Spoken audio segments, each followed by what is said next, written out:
Indeed. That is something we can really boast about. There are very few regions in the world where you can produce a true German-style Eiswein and the German pronunciation.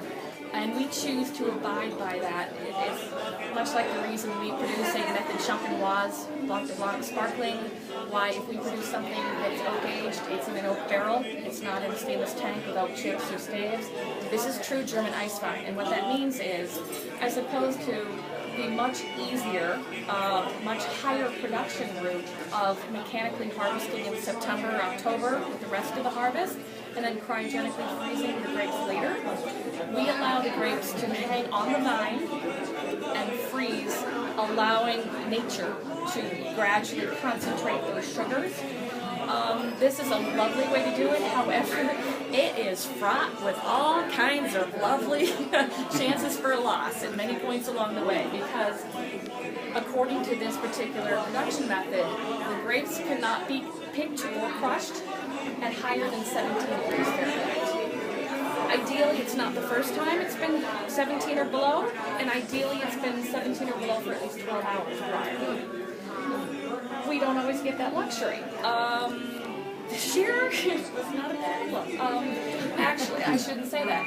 For the third time in 4 years, we have actually had to wait for Eiswein harvest until January.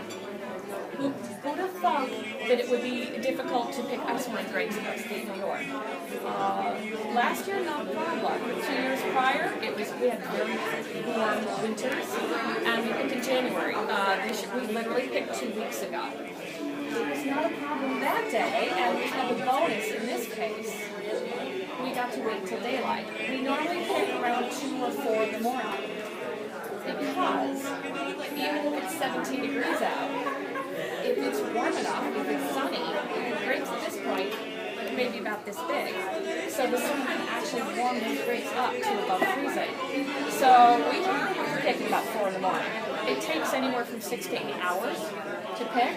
This year it was great. We didn't have to start until 7:30 in the morning. It was very exciting. No headlamps involved this year. However, we did pick until about 4:30 when it got to the point it just was too dark because we hadn't brought headlamps to see. We also had, much like our regular harvest this year, we had an amazing yield this year. So we actually had a really nice amount that our winemaker was able to leave for Eiswein harvest.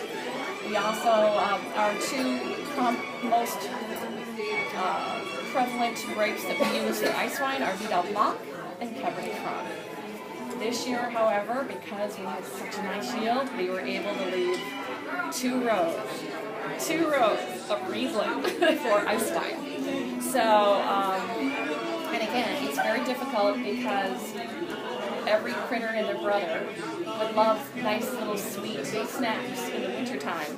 So we not only net the grapes, but even so, it's